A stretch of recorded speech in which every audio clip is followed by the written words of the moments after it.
You can now hear Movie Heaven, Movie Hell on Stitcher. Stitcher is radio on demand. Listen anytime, anywhere. Stitcher is an award-winning free app that lets you listen to all your favourite shows, plus discover from 20,000 news, entertainment and sports shows. You can also create your own custom playlists.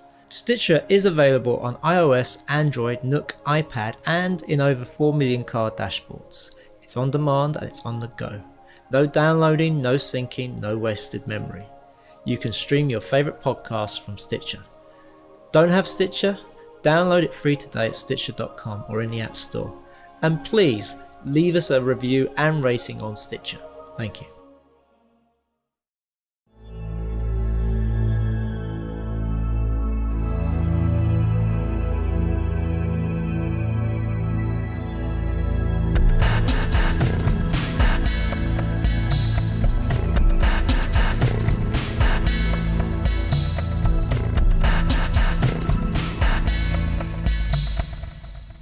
Welcome to Movie Heaven, Movie Hell with me, Simon Aitken, and I'm Keith Eyles, and we are both independent filmmakers who enjoy discussing cinema and related media.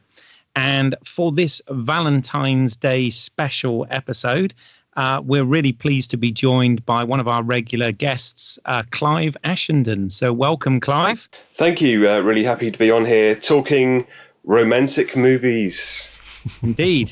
Love stories and romantic films. Who knew, that the guys that normally discuss horror movies and sci-fi and really guy genre stuff are going to get together and talk romance? Who would have thought? Hey, well, you never know. With our podcasts, Aliens, Star Wars, Star Trek is sure to rear their ugly heads. Indeed.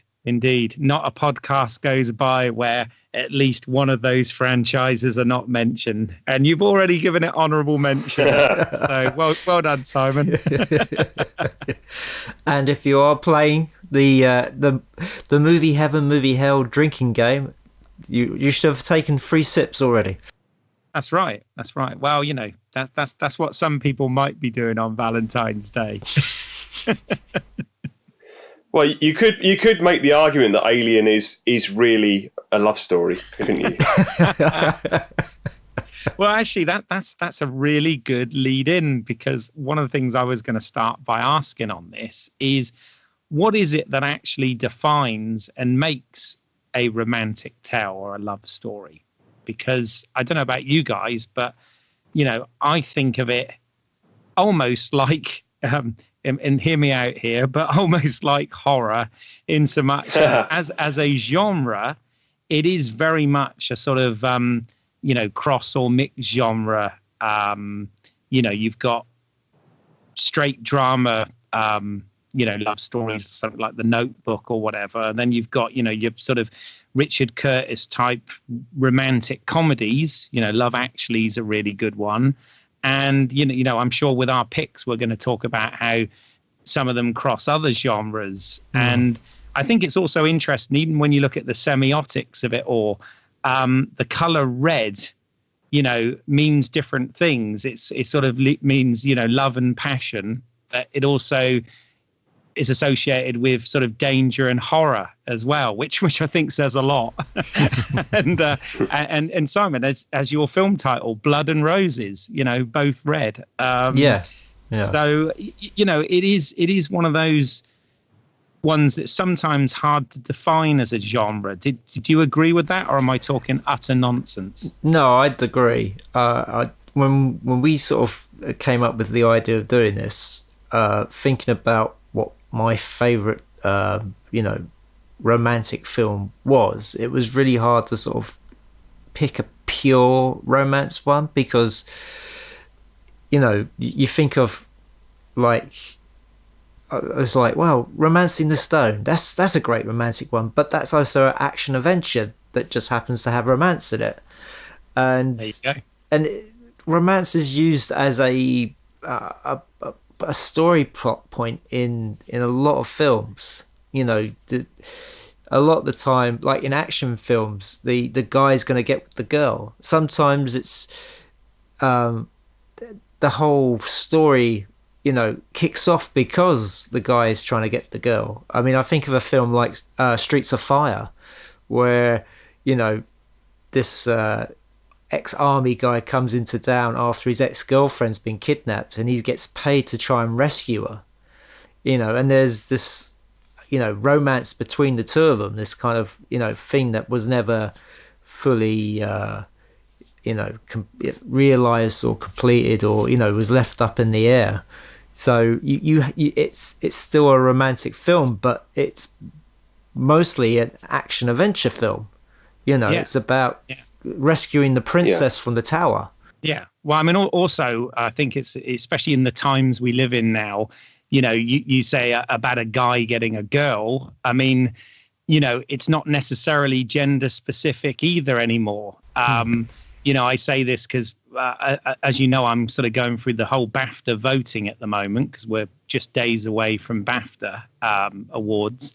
And a big film this year is an independent film called God's Own Country, which, some sort of joke is sort of Brokeback Mountain in the Yorkshire Dales or whatever. Yes. But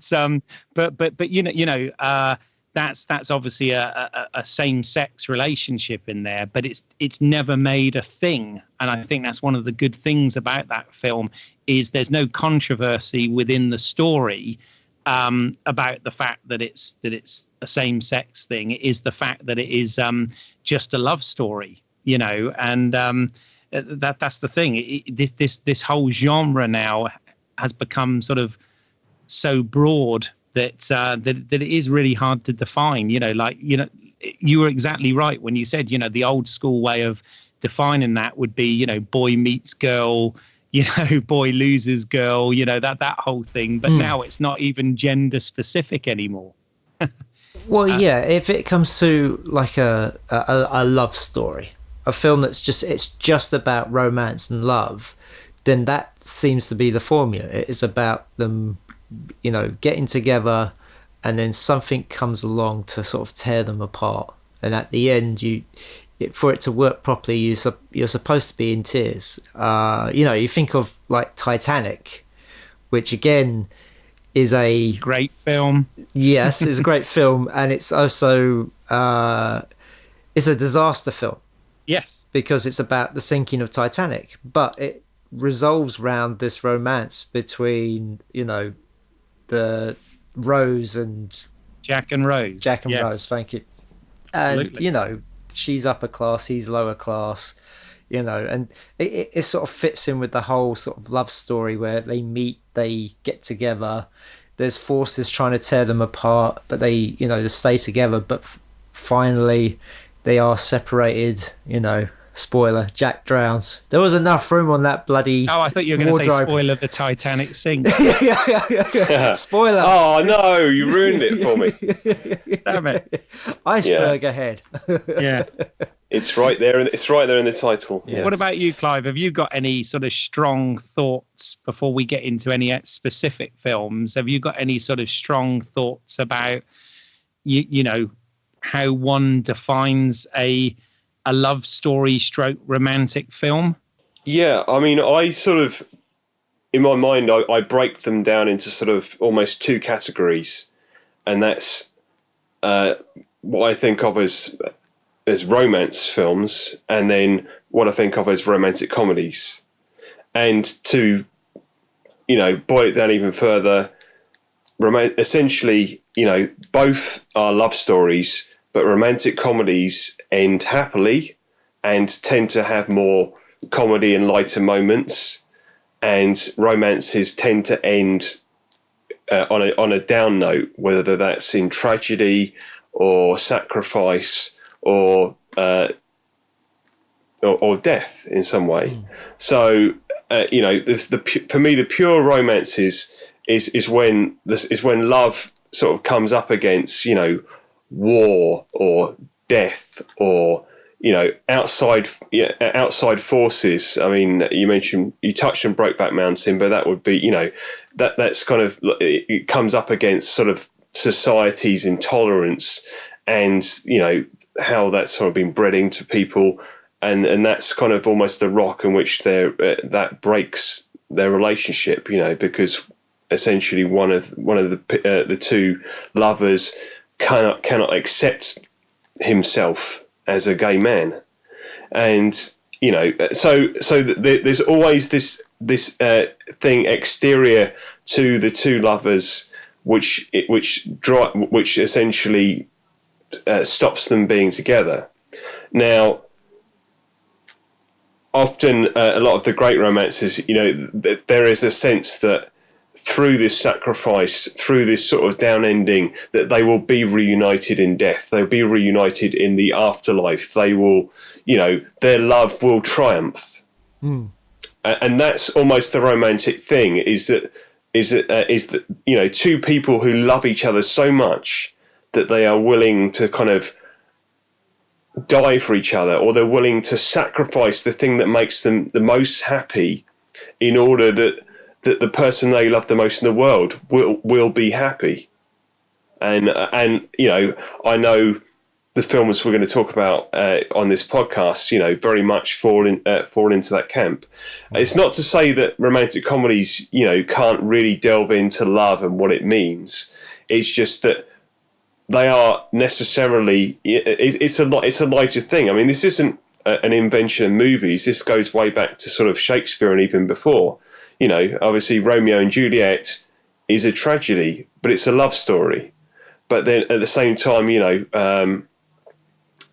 most of Shakespeare's comedies are love stories in one way or another. This is the thing. This is why it sort of transcends, I think, all the genres and all the mediums and all of the countries, if you like. It is because it is absolutely a universal thing that everybody can relate to in some way, shape or form, I guess. I mean, I guess that's why they endure and, they're quite popular. But I like the way you sort of broke it down there, because from the sort of romantic comedy side of things, I'd say something like Love Actually, for example, is actually a really, really great, romantic comedy. And then likewise, on the sort of pure drama, the heart-wrenching drama side of things, I'm very much a fan of David Lean's version of Brief Encounter, the 1945 film that he adapted from the Noel Coward play. And that was obviously like one that I was considering picking as my movie heaven for this, but didn't go with it. But there are those sort of films that I think deserve honorable mention. And we said about The Notebook earlier as well. That's, I think, an incredibly well done love drama story as well. And there are hundreds, of course. And you're right, it transcends cinema. It's everything. Like you said, back to Shakespeare, even back to the the ancient Greek plays and everything. They're often tragedies or comedies. So that's quite a good way of breaking it down. So for it to be like a proper romance film, then the relationship has to be in the forefront. That's the sort of main thrust of the story, and everything else is sort of background for it to be like a true romance, which is a good film too. That's a good film. Yeah, I was going to say, you've named another. There's a good one. God, it certainly is a wide spectrum of movies, isn't it? Yes, yeah. It's a romance story that just happens to have crime in it. Yes.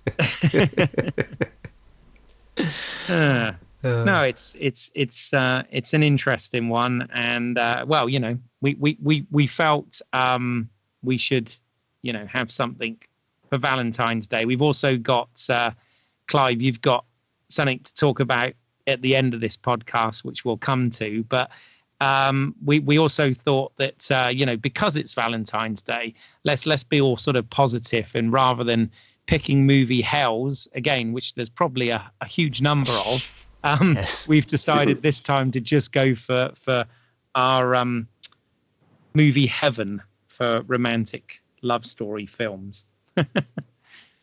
So, I guess our guest should go first. Clive, do you want to take the chair on this one? Okay, thank you very much. Okay, so my pick for romantic movie heaven is Casablanca. Ooh, fabulous. He's looking at you, kid. Yeah, Yeah. looking at you, Clive. You can't get much more classic than this, can you? No, I mean, it's, winner of the Best Picture Oscar, 1942 movie from Warner Brothers starring, I mean, the cast is amazing, but, our two main leads are Humphrey Bogart and Ingrid Bergman. But then you've also got Paul Henreid, Claude Rains, Sidney Greenstreet, Peter Lorre, Conrad Veidt. It's just like a perfect sort of product of the studio system. And this is not only my favourite romantic movie, this is my favourite movie, period. Oh, so this is your movie heaven of all time, yeah? Yeah, it is, yeah. Oh, fantastic. And, I love horror movies. You've been kind enough to have me on your podcast to talk about horror movies before, to talk about sci-fi, talk about, other genre, I love genre movies, but my favourite movie is Casablanca. And I think, part of that is because that it's more than just a romantic movie. If it was just a romantic movie, it would be a great romantic movie. But it's almost like a sort of nested Russian doll of different movie genres, and they all fit together perfectly and complement each other. Casablanca is a war film. It's set. It was filmed during World War II. Before America had entered the war.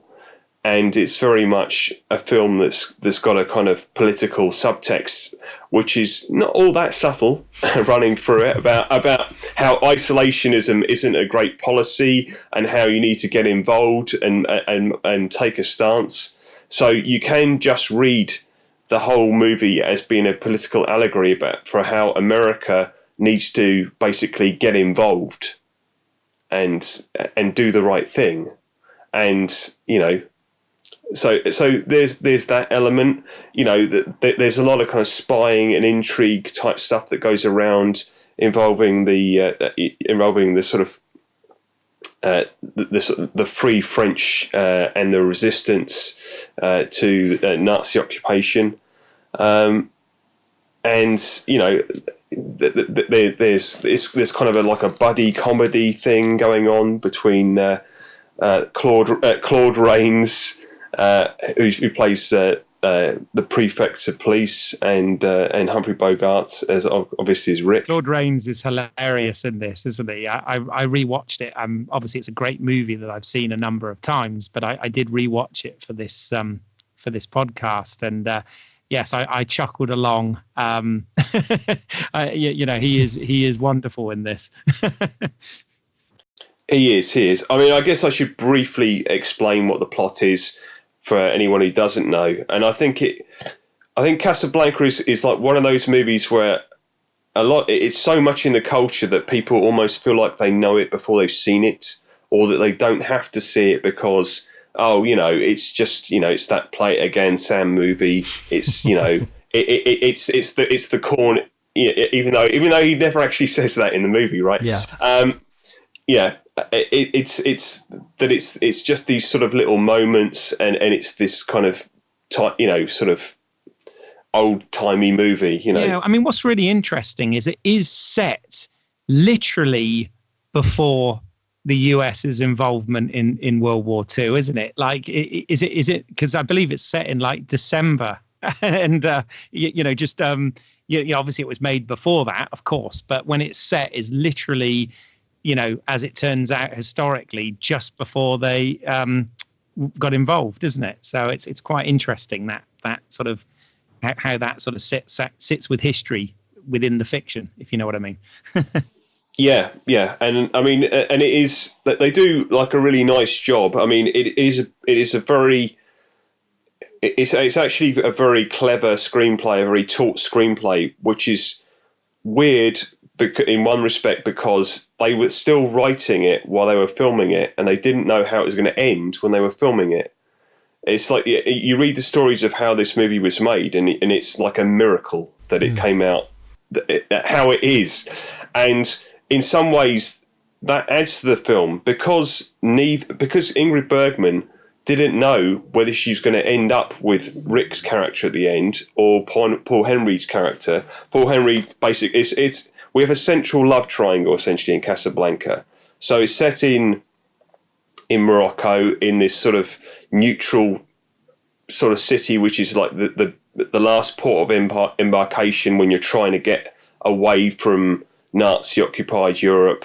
It's part of this sort of refugee trail, but you need these papers to be able to get out of there. And then you have Victor Laszlo, played by Paul Henry, who is this resistance leader that everyone seems to have heard of, who escaped from a concentration camp. And he's there with his wife, Ilsa, Ingrid Bergman. But Ilsa and Rick have a past together. And that's where all our tension comes from. You're absolutely right to pick this as sort of that love story, because that whole love triangle and the sort of pop and chemistry between those three actors and those characters really does work fantastically in this, doesn't it? I mean, it is an absolute masterpiece as far as that goes. It does, and I think a lesser movie would really stack the deck and have Rick's character be the noble guy and have Victor Laszlo be basically a bit of a bastard, but actually Victor Laszlo is this incredible, like, noble guy, but and Rick is like a bitter, broken alcoholic. But at the same time, you still want him to win. You still like him, and as we sort of get to know him more, we get to understand his backstory. We see how there's a extended flashback sequence in Paris just before the Germans, invade. And you see his time with Ilsa and how she left him and how that's embittered him. And then, at the same time, you see that Victor really does love Ilsa, and in fact is willing to sort of, he's willing to make the sacrifice of letting Ilsa escape to America with Rick, even though he knows he won't be with her then. So it's quite, although on the surface, it's this sort of Hollywood product, and there's lots of sort of sheen and kind of beautiful Hollywood system stuff going on, but it really does feel like it's got a real beating heart underneath, and that's what carries you through that, and the fact that the script is just so whip smart and it's just full of zinger after zinger after zinger. I mean, there's a reason why people teach this film in film schools, why people keep going back to this film. Yeah. I think it's been the AFI #2 film for decades. Only Citizen Kane, or more recently, I think Vertigo, have been above it. And then obviously something like Wizard of Oz is right around it as well. But I think it's been sort of the AFI #2 film for longer than any of the others have been in that, that chart, as it were. And you don't get in that chart for no reason, right? So it's funny that Vertigo is like been voted higher, because that's kind of like a weird romance film, isn't it? It's about a guy who falls in love with a woman who thinks she's being haunted and then loses her, and then finds somebody who looks similar to her and creates her into that image just to lose her again. Yeah. So even that has love.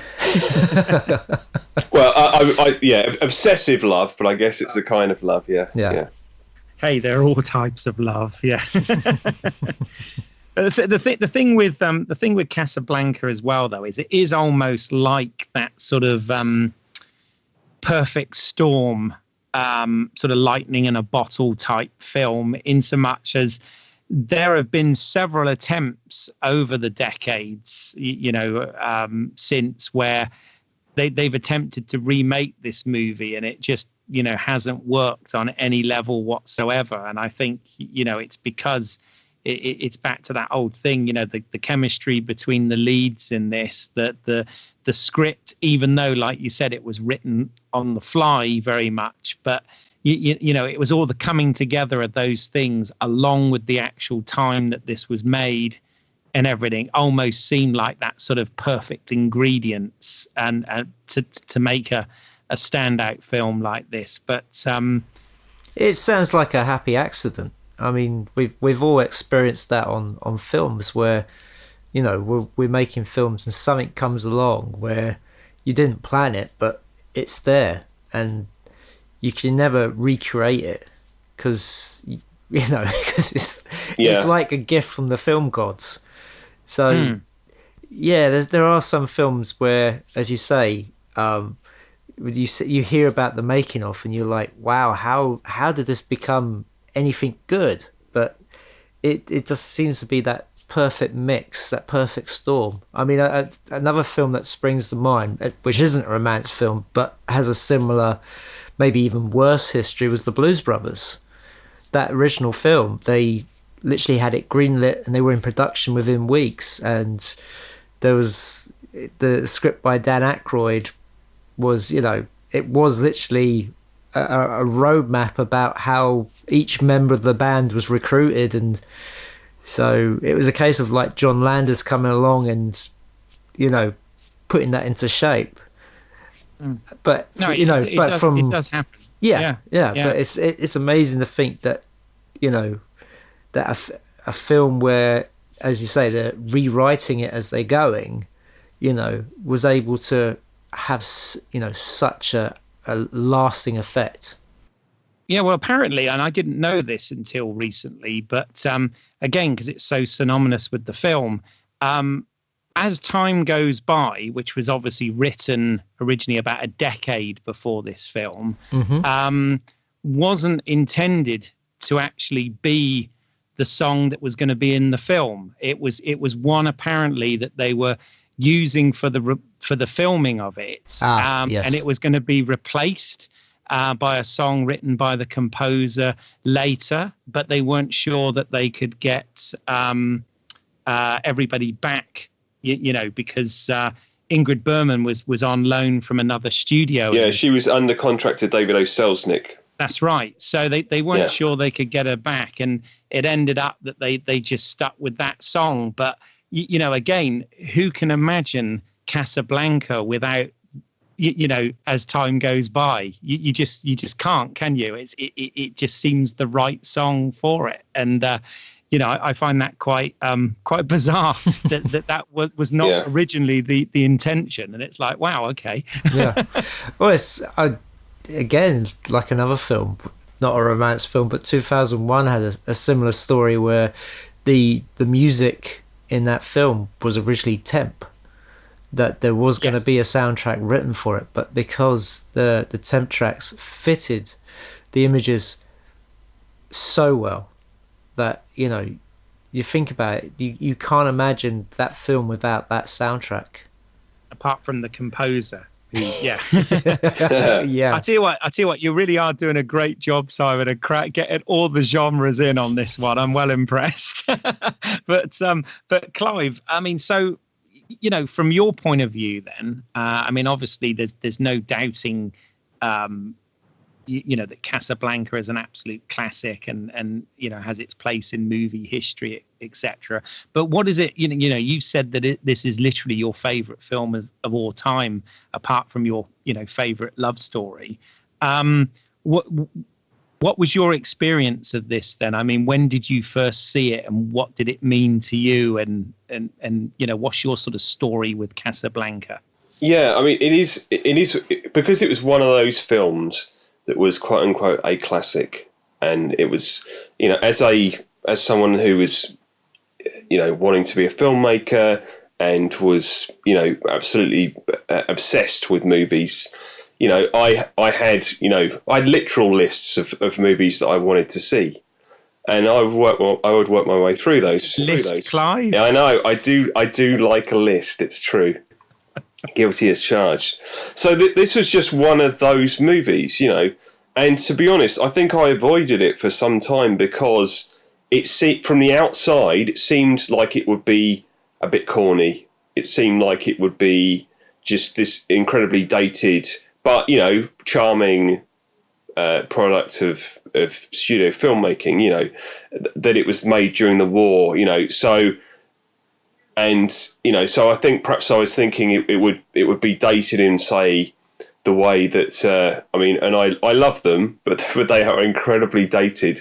The Sherlock Holmes movies that Basil Rathbone made with Nigel Bruce during the war, where at the end of the movie he'd go, Watson, there's a new spirit of freedom going on, and he'd go into this massive sort of monologue about how basically he should have said buy war bonds at the end. It's like that blatant. Elementary, my dear propaganda. It totally was, and they make me grin, those ones now. Things like Sherlock Holmes and the Secret Weapon. Yeah. Sherlock Holmes Goes to Washington. They are not the best Sherlock Holmes movies, but anyway.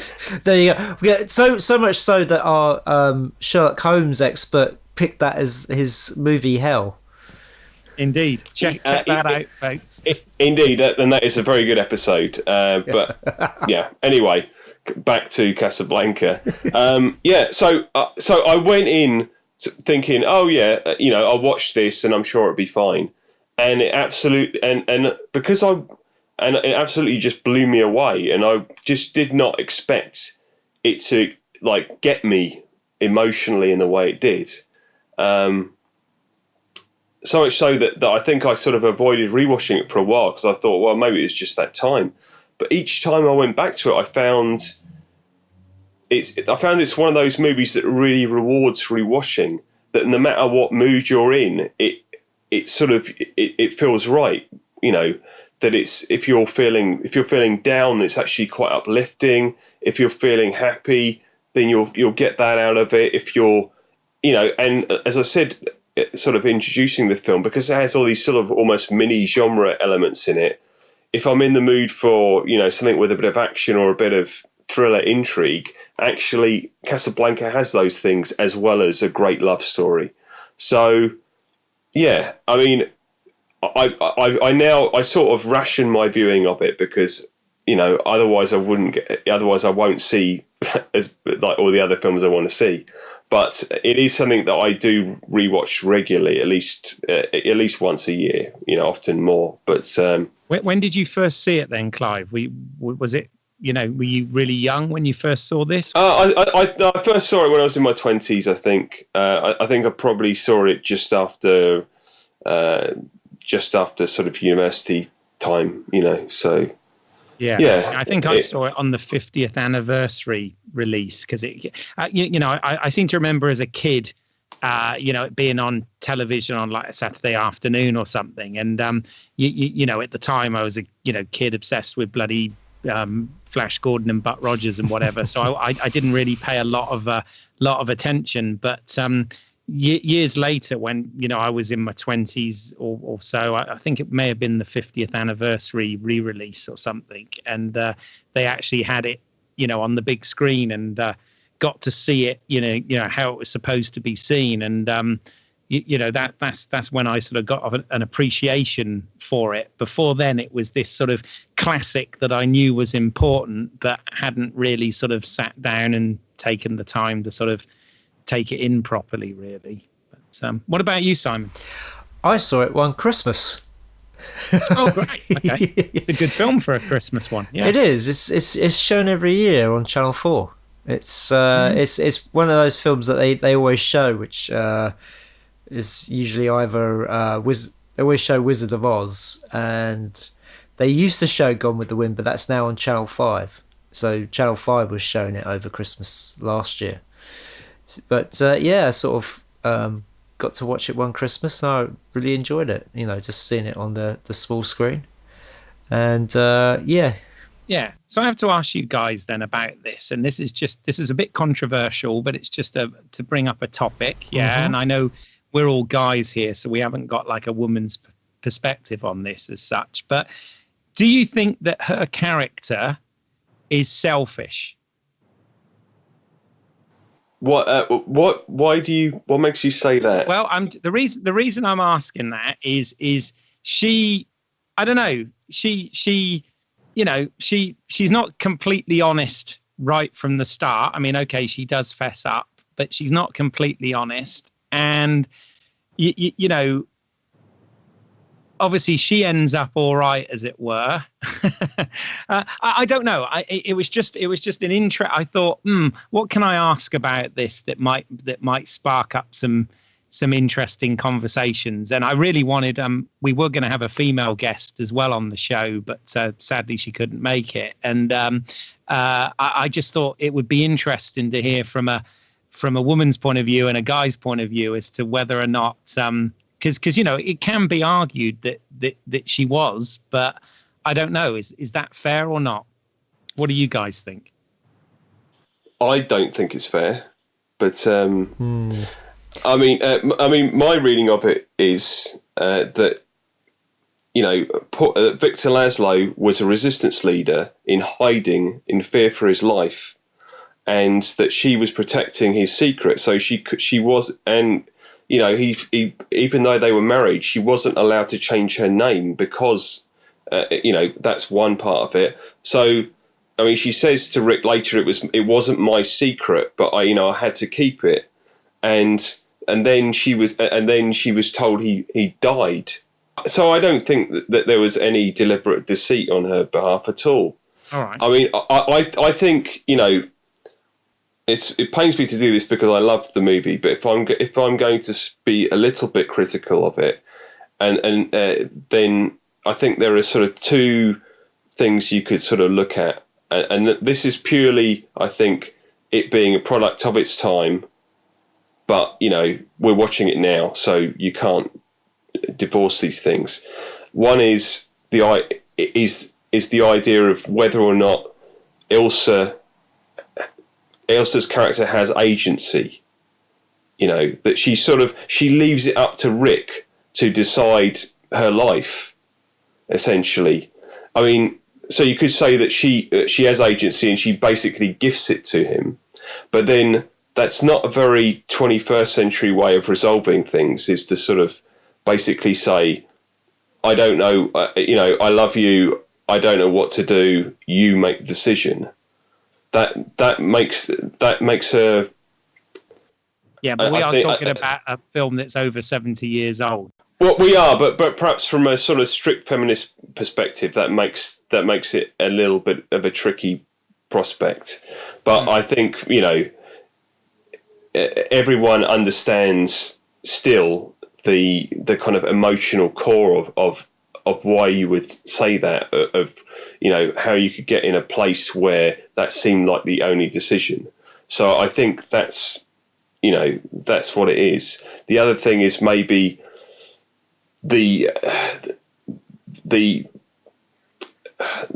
film's attitude to race, where, I mean, the character of Sam, played by Dooley Wilson, obviously is very key character in it, you know, Rick's like essentially best friend, but then there are some of the way that Sam is referred to in the movie, and it feels a little difficult, you know, from today's perspective, you know. No, definitely, and there's also a massive classist thing going on as well. But again, we're talking about a different time, and you know, a time of war as well. So you know, it's but the thing is, I just felt so, you know, bad for Rick in this, which I guess is the point. But you know, I really did. I mean, but I don't know. I mean, maybe this says more about me and how my relationships have failed than it does about the film. Well, I don't know. I mean, everyone who watches a movie brings their own sort of brings their own history to it, right? So it's completely understandable. But Rick is the viewpoint character. We see everything. Although initially, it's funny. initially it starts off as a kind of almost like an ensemble view of like, this is the world of Casablanca, and we get introduced and we get all these little vignettes, and then we get introduced to the club, and then we meet Rick, and then we slowly sort of get into his world, and then he fully becomes our viewpoint character. So it's interesting, I think, in terms of how the script plays out that way. But yeah, it's understandable that you would sympathise with him, because he's been hurt, he's been wronged, or he thinks he's been wronged, and he's played by Humphrey Bogart, who is one of the most charismatic movie stars ever. So yeah. Yeah, no, absolutely. What about you, Simon? Any strong thoughts on it? I don't know if she was being selfish. I think she was torn, because, as you say, she was married to this resistance leader, and she found out she was told he was dead. So, she's in grief, and Rick comes along and, cheers up her world, makes her feel happy again. And then, of course, she finds out that her husband's alive. And, of course, she wants to be with her husband because she loves him. Otherwise, she wouldn't marry him. And so she is torn between these two lovers. And to a point where, she can't decide. It's a choice of, of duty or following your heart. And Rick sees that she is having this dilemma and makes the decision for her. Yeah, I mean, it plays on the fact that it is possible to love more than one person at the same time. Yeah, and it's society that tells us differently, isn't it? But yeah. No, it's interesting. As I said, I'm just trying to make some conversation about it. Yes. I'm stirring it up. Here's me. I've got my little Valentine's pot that I'm stirring. Yeah. Actually, that sounded wrong. Anyway. You've been watching The Love Witch again, haven't you? There you go. Yeah. Oh, hey. Then there's a film. Sorry. Yeah, not a romance. No, not a romance. Hey, we've got to have fun on these things, right? Yes, no, but I mean, no, there is no. Thank you for choosing Casablanca, Clive, because it is a wonderful movie, and it had been a long time since I'd watched it, and I very much enjoyed rewatching it for this, and I think it's good that we get to talk about. We often talk about a lot of films that are in our sort of generation on the podcast, and of course, this is going back into the golden age of cinema, and it's an absolute classic, and it's good to touch on those classics as well. So yeah, good pick. Good pick. So, is there any last things you want to say about it, Clive? It's funny. We've talked a lot about Casablanca, and we've not mentioned the ending. I mean, this is this is a spoiler podcast, isn't it? It should be said. I mean, yes. regular listeners know this anyway. And this is a movie from 1942, which is very much in the sort of culture. So exactly. If you haven't seen it, shame on you. Yes. Yes, but I mean, the end of this film is so much the zeitgeist that people know it anyway if they've never seen the film. Definitely. Yeah. I think it's the ending and how beautifully it wraps everything up. It is the thing that sort of puts it over the top for me. That there are great scenes in there. I love the Marseillaise scene. I love the scene where they first where Rick and Ilsa kind of sort of confront each other. And he's drunk, and I mean, there's all these just beautifully written scenes, but the ending, because up until the ending, you're really not sure how it's going to go. It does look like Rick has decided him and Ilsa are going to take these letters of transit, which are the big MacGuffin that's sort of driving the plot, and they're going to take them and leave and go to Lisbon and go to the States. And Victor Laszlo is going to end up in a concentration camp. But at the very and that's what he's told Louis, the Claude Rains character. But then he gets him to go to the airport with him, and at the last minute, sort of switches things around, and in fact sort of explains that it's going to be Victor Laszlo and Ilsa are going to be going on the plane together. He's just basically sorts everything out, and he sacrifices his future with Ilsa for the war effort, essentially, so that resistance can go on. And he basically sort of says, okay, I'm now going to sort of rejoin the fight. So it turns into this upending, but at the same time, the sort of the villain of the piece, as it were, which is Major Strasser, this sort of German. Nazi German, who's kind of who's there, comes in, and then Rick kills him, and then you get there's so many sort of beautiful moments here. You get this sort of his whole speech about I'm no good at being noble, but he talks about, oh man, I should better recite this. I've heard it so often, but nothing like amounted to a hill of beans, and it's just, I'm not. It's great when Humphrey Bogart says it, and probably not so great when I paraphrase it in a bad way. But, well, maybe not today, maybe not tomorrow, but soon, and for the rest of your life. Yes, there we go. We'll always have Paris. Yeah, actually, to be fair, he doesn't really give her back to my sort of question, he doesn't really give her a choice, does he? So, that to be fair to her, he kind of orchestrates that whole situation anyway, doesn't he? So he does, but she did tell him to do that. Yeah. So, yeah, and she could sort of say something, couldn't she? But because he explains why he's doing it, and almost convinces, it basically tries to convince her that this is the right thing, that going away with him would just end badly, and that she's going to be happier with Victor. Yeah. And it's and it's that whole thing of he's telling her like a tale to basically so she'll go off happy.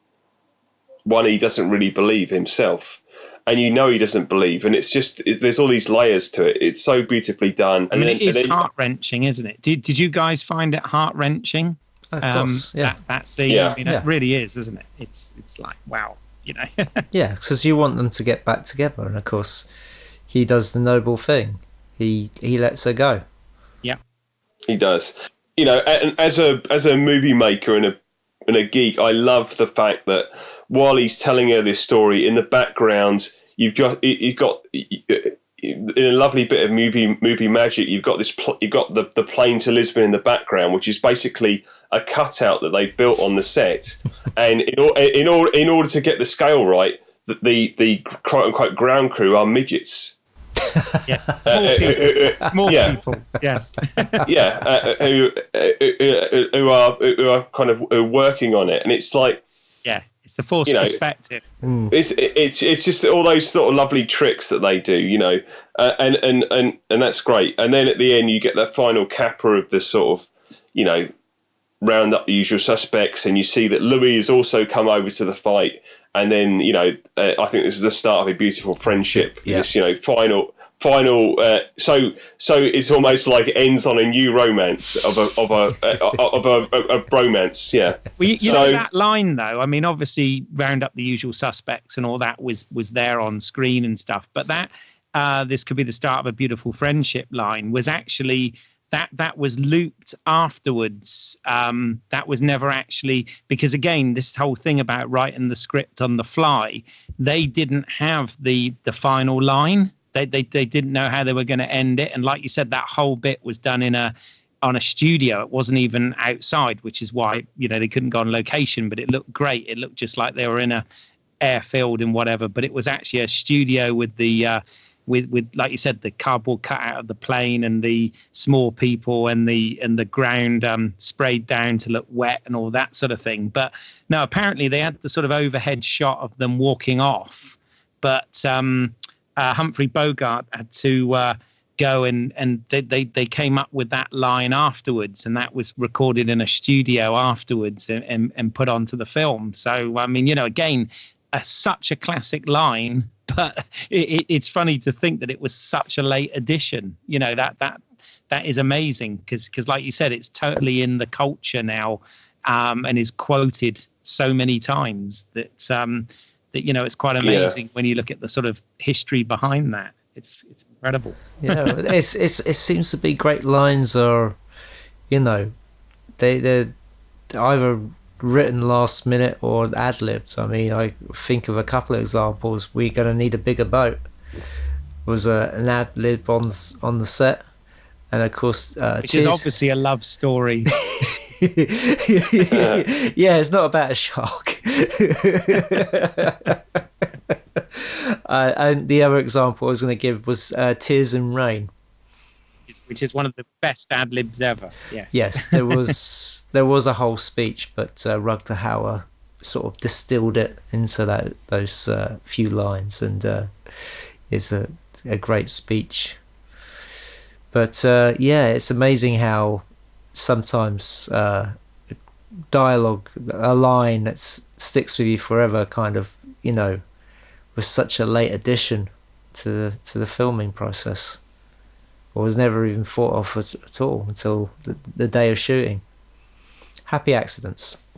Have any of you watched the the in inverted commas remakes? No, I haven't either. No, there have been numerous attempts, haven't they? Whether they in name or not. I mean, I haven't. Has anyone seen Havana? No.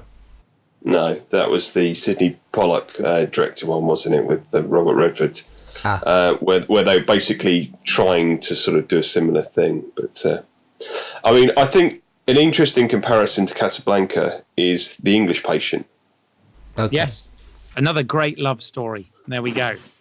It is, but it's very much almost, it takes the opposite approach to Casablanca, whereas Casablanca ends with with the lovers being separated because Rick sacrifices their love for the sake of winning the greater war against the evil tyranny of Nazism.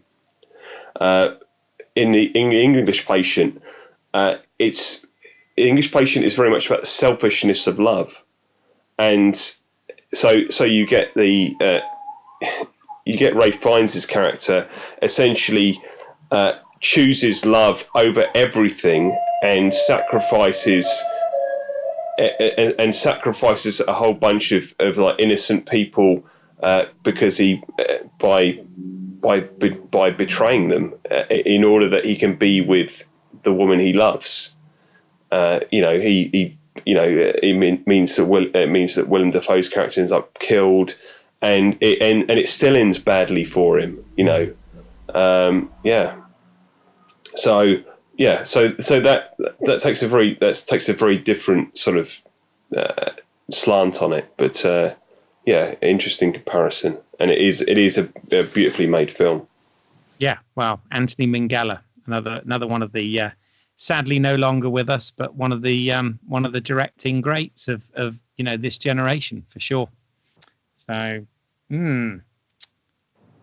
all right. So moving on, Keith, what was your pick for movie heaven? I'm going next. You're going next, yes. All right, fair enough. Well, okay, my pick, and this was an easy one for me because it just was the first film that came to mind, because it's a film I absolutely love. From 1980, Somewhere in Time, starring Christopher Reeve and Jane Seymour, directed by Gino Schwartz, who had done Jaws 2, which I actually don't think is a terrible sequel, but that's a whole nother podcast. But This is the film he did after making Jaws 2. He did go on to make Supergirl as well, which is a terrible film. Yeah. And he's since sort of been in TV land. He's done several episodes of Smallville and doing bits and pieces now. It comes from the novel Bid Time Return, which was written by Richard Matheson, who we've obviously talked about before on this podcast. He did a lot of the Twilight Zone episodes. He wrote Duel, which I've talked about on this podcast. And of course, he wrote I Am Legend, which itself has been adapted into 3 movies, over the years. So, a great story. I remember I saw this film on television, so it was probably some years after it was actually out. Never got to see this on the big screen, but this was a film that when I watched it at the time, I watched it because I was a big fan of Christopher Reeve, as Superman, which he'd done previous to this. I loved Jane Seymour, a former Bond girl. Obviously, he'd been in the Sinbad movies and Battlestar Galactica TV series prior to this, and I just sat down to watch it and was absolutely captivated, and have watched it literally hundreds of times since. It has a wonderful score by John Barry, who's obviously well known for some of the James Bond films, as well as Academy Award winner for Dances with Wolves, which is a wonderful score, and many, many others. But this is a particularly good score. The backstory on this one is this was the first score that John Barry wrote after both his parents had died just months from one another. And he said that, he really put his heart into this score, to sort of get to deal with the loss of his parents. And I think that sort of comes out. As we said earlier, love stories can have all sorts of cross genres, and this is probably a key example of that, in the fact that this is actually it's a time travel story, so it's a sci-fi story essentially, but as opposed to like the Terminator, which mixes time travel with action adventure, or Back to the Future, which mixes time travel with comedy adventure. This does indeed firmly put it into romance and love story.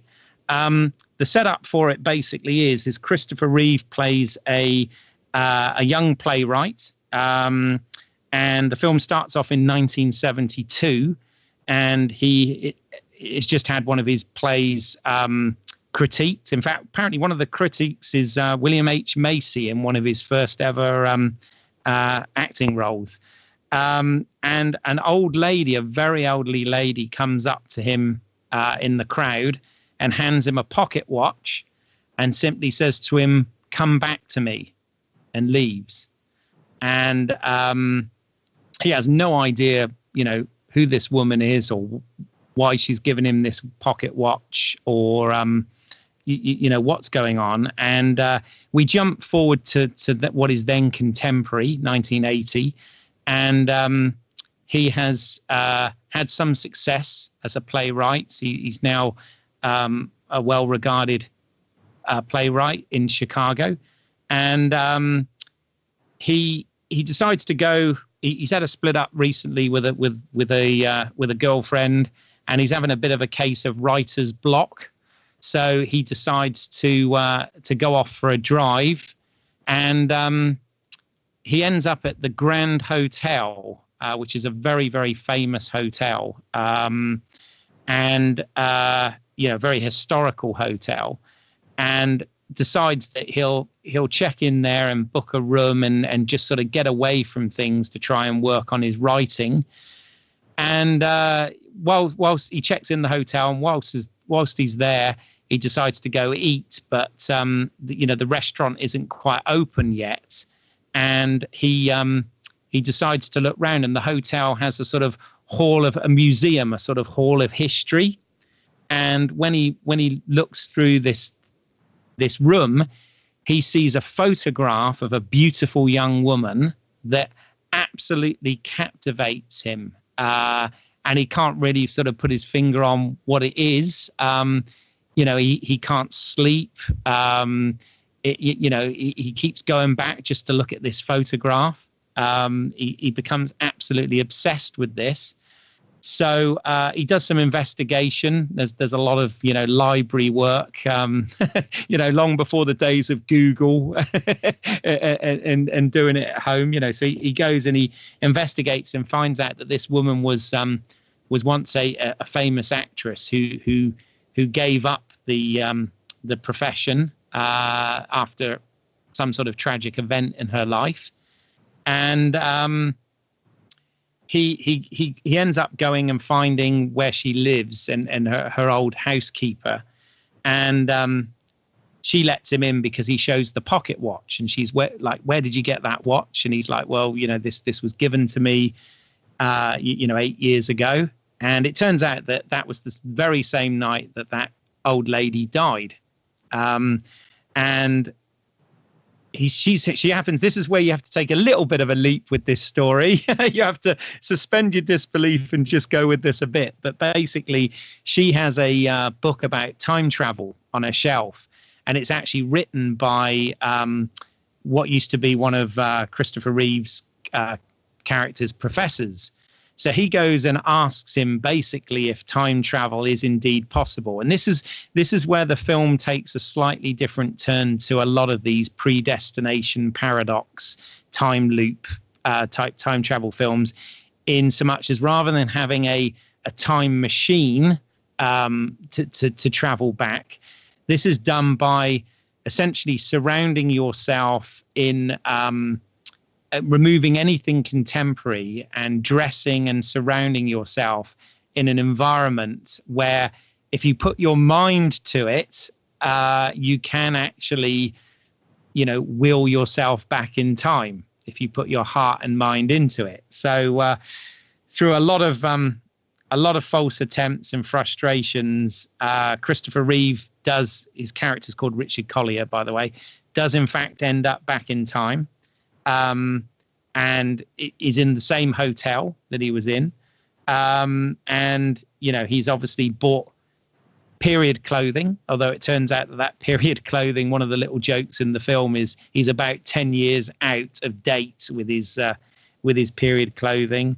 And he indeed then has the problem of trying to meet this actress. And she has a very strict manager who's played by the wonderful Christopher Plummer, who basically tries everything to prevent her meeting him and falling in love and ruining her career as far as he's concerned. And so it does turn into this wonderful love story that has a massively tragic ending. Obviously, we are giving spoilers on this, so they do eventually meet. They do eventually fall in love, and everything's rosy. However, she takes the mickey out of this suit that he has, and he's talking about the features of the suit and delves into the pocket. And they do foreshadow this right at the beginning, but they do it very subtly. As when he's separating his period coins from his contemporary coins, he accidentally mixes a few up. And we think that he's resolved this, but actually it turns out that he's got a coin from 1979 in the waistcoat pocket. And this does actually send him back to his own time, because anything that speaks of the future or anything that's visible from the future will be the thing that will break this time loop. And he does indeed get sent back to 1980, and although tries everything he can to get back to her, he can't recreate that situation as perfectly again, and essentially ends up dying of a broken heart, quite literally. And the two of them are sort of reunited in the afterlife, is how the film ends. And there's a wonderful shot where they hold hands and it almost forms like the shape of a heart.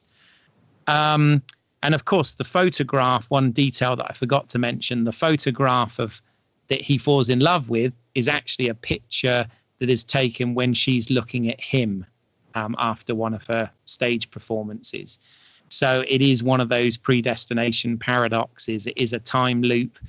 But I think, I mean, I know I've spoilt it to death here, but I actually think that everything about this film, from the story to the performance to the direction to the music, absolutely works. It absolutely breaks my heart. And for me, yeah, it was a no-brainer. This is absolutely my movie heaven of love stories. And of course, it had to have a sci-fi twist. And now Keith takes a breath. Yes, there we go. Well, you know what? I often get criticised for not doing synopses. So this time I thought, well, I bloody well will on this one.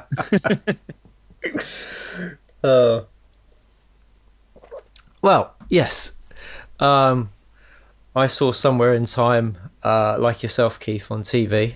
And, you know, it's one of those films where I think as a kid, you probably, on paper, that it doesn't sound like something you would enjoy, but it's just the fact that Christopher Reeves was so charismatic in that film that it made you want to watch it. And this whole sort of mystery about the old woman with the watch and why she turned up at this turned up that night, you know, just keeps you going along. And it is a wonderful love story. And it's one of these films where you think not many people have seen it, but you always find out that lots of people have. I know the actor I've worked with many times, Benjamin Green, he loves this film.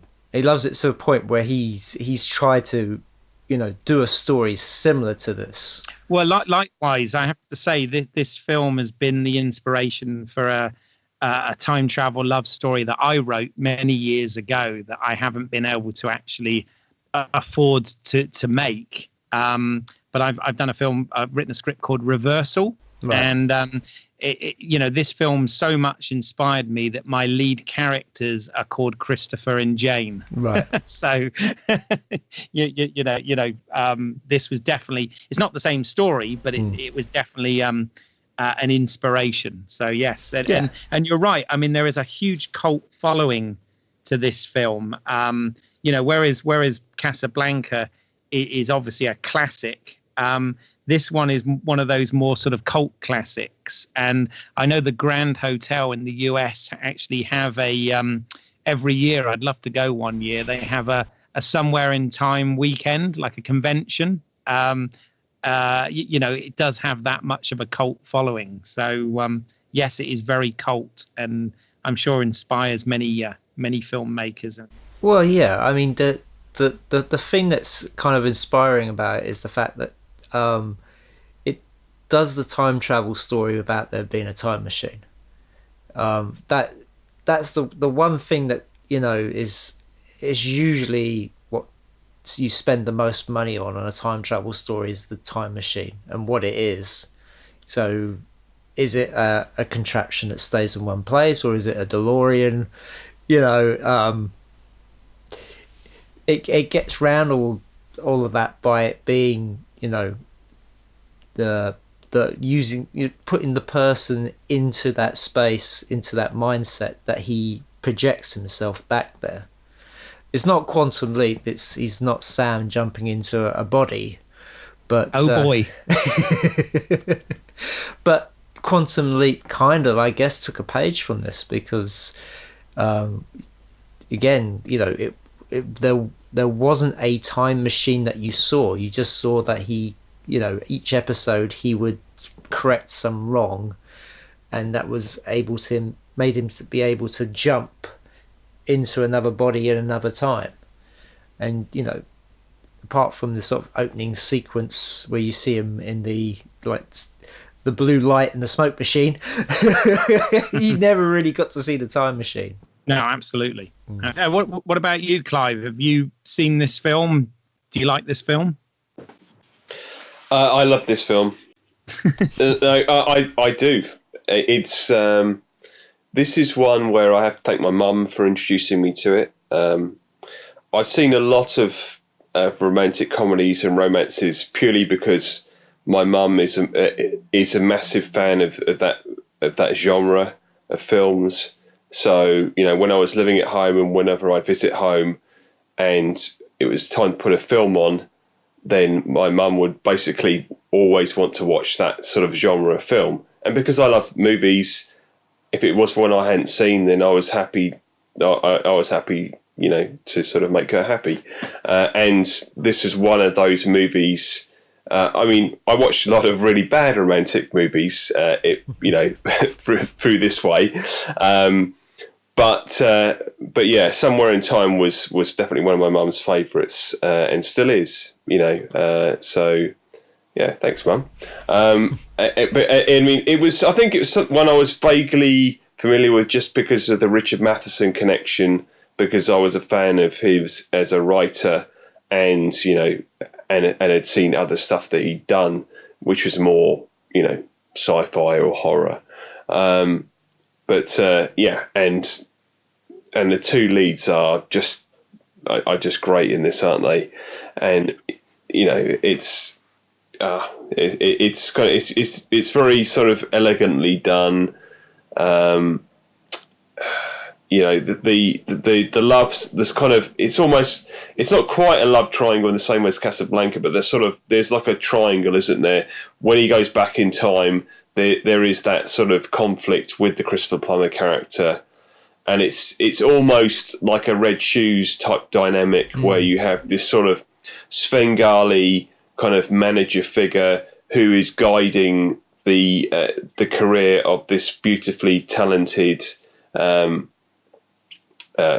actress in this case, obviously dancer in the Red Shoes case, and you know, wants them to be the best that they can be. They wants them to be like a great for the ages, but is worried that, you know, that they're just going to basically ruin themselves in their minds by just giving in to love and just becoming like an everyday person, you know, where there could be this special glowing figure, you know, by, you know, eschewing normal relationships and having, you know, marriage and children and all these things, you know.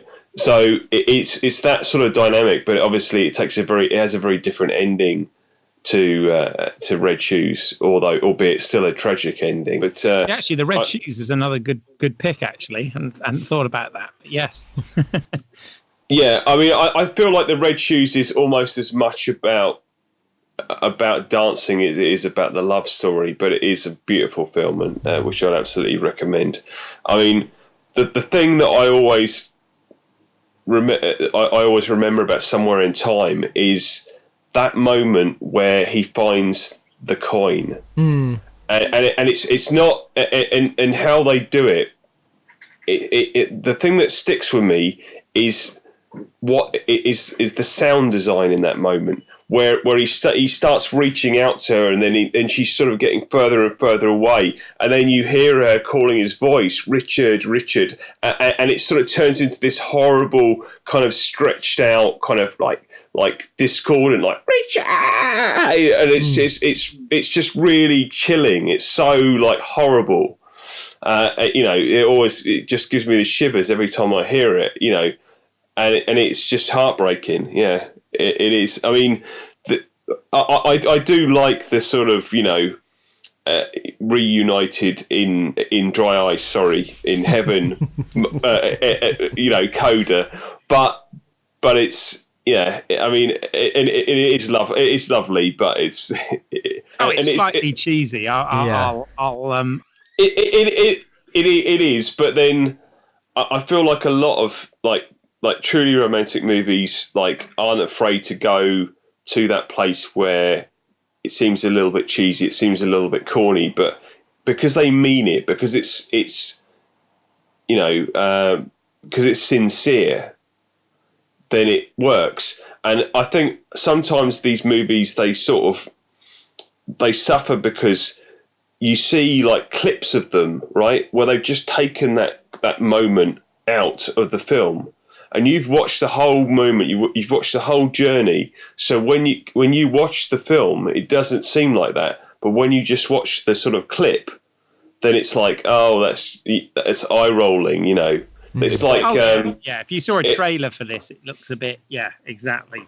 Yeah, or suddenly like a thing just seems like a line. I think Casablanca falls prey to that a little bit, where people sort of pull out sort of like certain lines, and it's like, oh, that seems a little bit, you know, cheesy or whatever. It's like something like Love Story.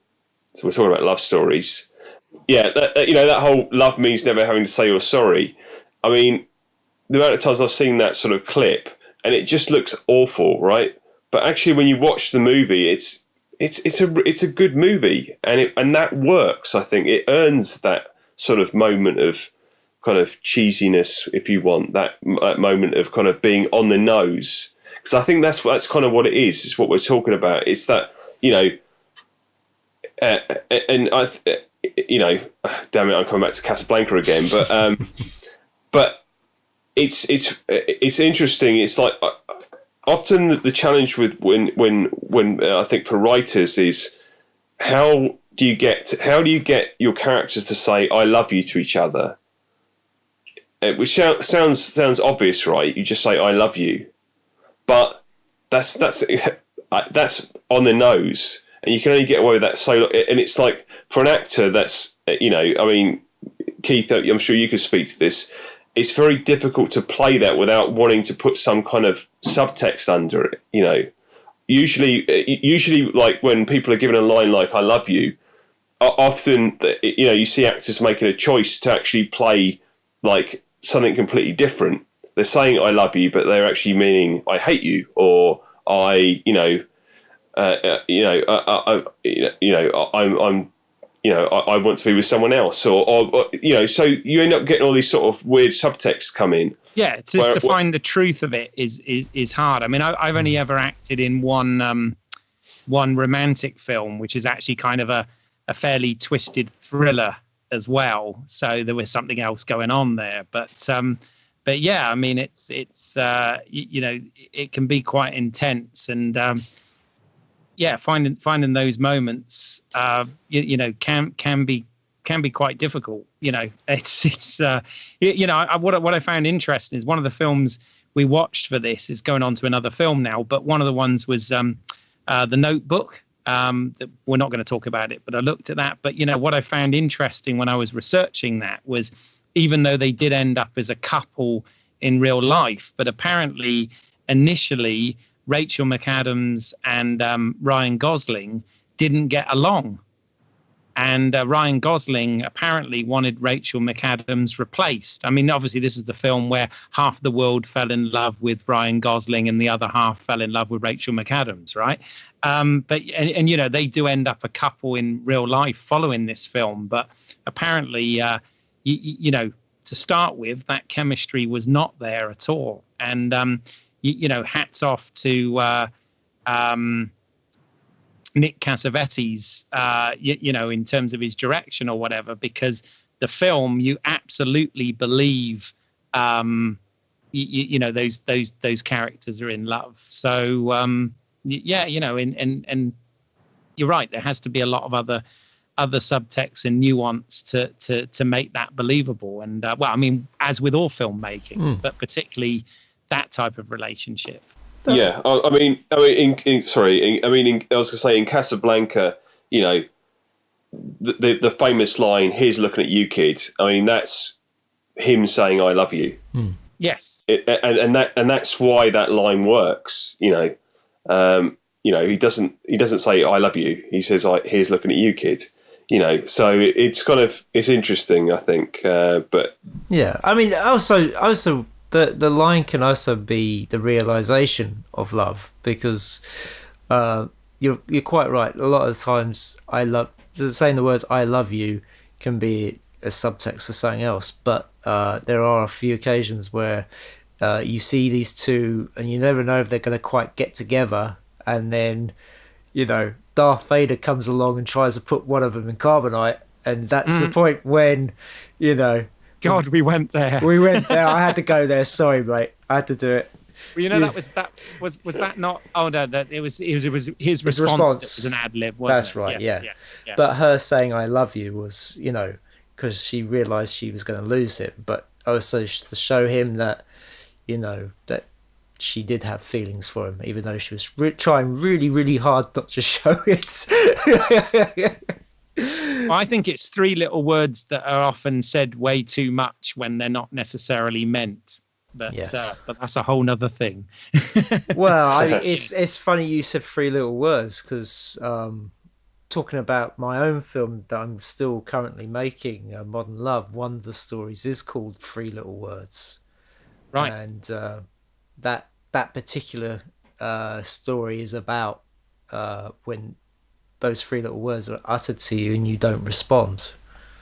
Mm-hmm. Yep, been there. Yeah, no, I know what you mean. I mean, we'll come on. We'll definitely come on to this, because you built a whole feature film around this very subject. But yes. just back to Somewhere in Time. Can I just say one more thing? Just one more thing, please, because we moved on it too quickly. But the whole thing about the lovers meeting up in heaven afterwards, it's something I've always noticed, and you probably noticed this as well, is that the lovers always look like they do when they were in love. So it's always young, beautiful. Yet if there are other people in heaven, they look exactly like they were when they died.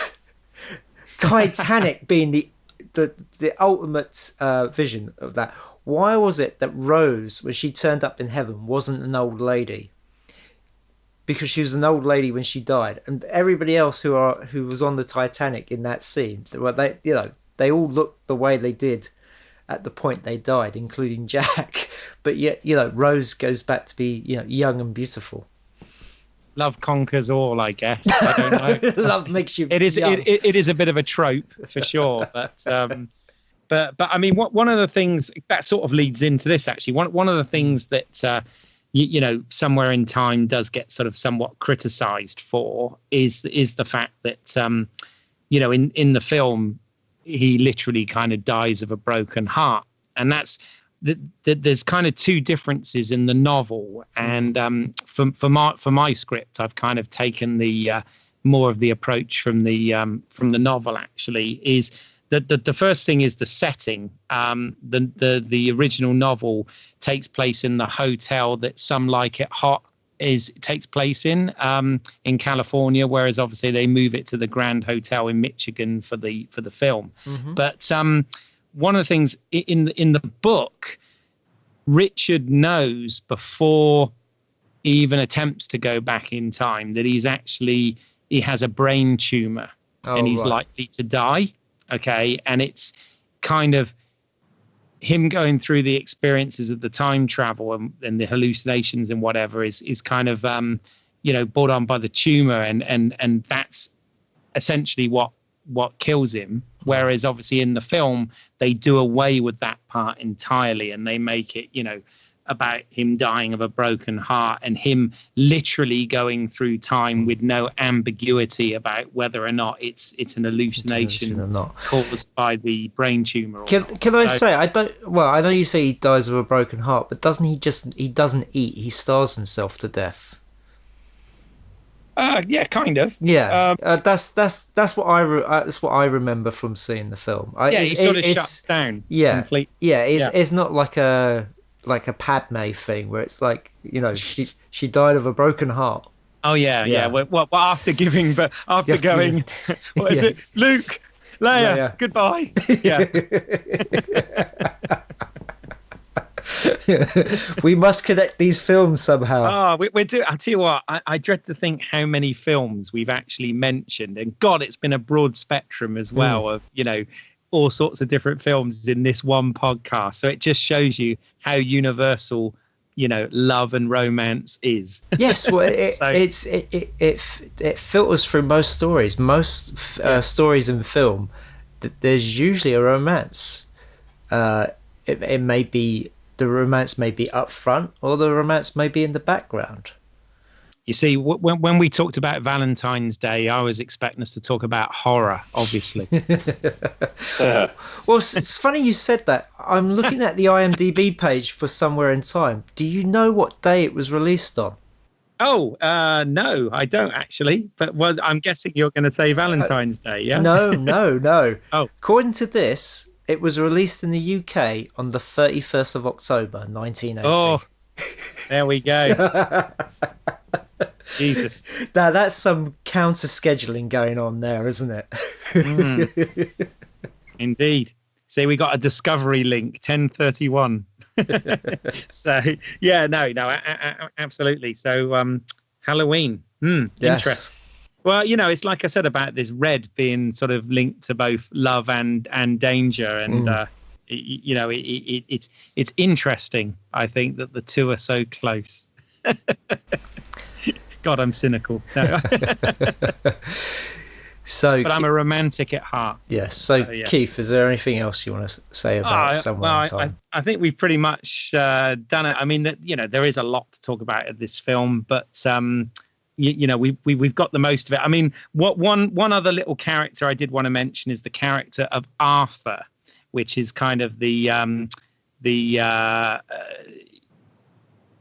guy at the God, I can't even think of the name of the what's the when you go to a hotel, the guy who brings your bags to the room. The porter? The porter, thank you. I had a complete blank on what it was. Yeah. No, who obviously is an really old guy in the 1980 portion, but he meets him as a little boy when he goes back. And, that's right, yeah. Hands him his ball that he's playing with and stuff. And again, I know this has been done to death as a sort of sci-fi trope, but I do think that's kind of a cool little moment, and you have to remember this film was made sort of pre Back to the Future and pre Terminator, even though there'd been obviously dozens of time travel stories before this, but it's got those little nods in there as well, which I kind of like and wanted to mention. But no, I think we've had a good it's had a good innings here on Movie Heaven, Movie Hell. So what's next? Wow, it's my pick, Simon, now. What is your pick for romantic movie heaven? Well, when you told me about doing this podcast, I must admit I thought long and hard about what my pick was, and I kind of overlooked this at first, and it sort of, because I got a copy of this for Christmas, and it's a film that I caught on TV years ago, and it was quite a surprise. And it's one of those films I think, again, is a cult classic. Not many people had seen, especially at the time. But my pick for Movie Heaven is Miracle Mile. From 1988. Yes. And it was a film that the name of it I had heard quite a few times before actually seeing it. I remember it sort of appeared in quite a few film magazines, but I don't remember it coming out at the cinema. If it did, it was a 15, so I would have been too young to see it anyway. But in the 90s, I was doing a night security job, and I used to watch a lot of TV because when you're protecting a yard full of vehicles, there's not much to be done really. And BBC Two used to have a great late night schedule of cult films, and I got to see it there. And the thing was, I had no idea what the story was about. And the story is boy meets girl. The main character, played by Anthony Edwards, Harry, meets a girl called Julie, and he gets her attention in this museum with these beautiful tracking shots. I just love the way this opening sequence uses these tracking shots going left to right all the time, and you just see them. He's doing everything to get her attention, and it works. And they hook up, and they've gone on a couple of dates, and he promises to meet her after work, and his alarm doesn't go off. There's the electrics in his apartment goes out, or the hotel he's staying in, and so he misses their date, and she thinks he's doesn't want to know, and so he turns up at her diner 3 a.m, and at this point it's when the film becomes real time. So for the next 70 minutes everything's kind of playing out in real time, and he answers a phone call on the phone box outside the restaurant, the diner, and it's an army guy, and he's wanting to speak to his father because nuclear holocaust is going to happen. The bombs are flying, and Harry is the only one who hears this, and he tries to convince people that this is actually happening. And as he convinces more people, the panic kind of spreads. It's like this disease where everybody he gets in contact with gets infected, and because nobody's really sure if this thing's happening or not. But the thing I do love about this film, and why I find it a very romantic film, is the fact that throughout all of this, he goes back for this girl. He goes for this one person he's fallen in love with. I mean, up to this point in his life, he's not had much luck with women, it seems, and yet he's found this girl who, they seem to be perfect, could be soulmates, and this nuclear holocaust comes along, and the first thing he thinks of doing is go back and save her. He never thinks about saving himself. I mean, the fact is that he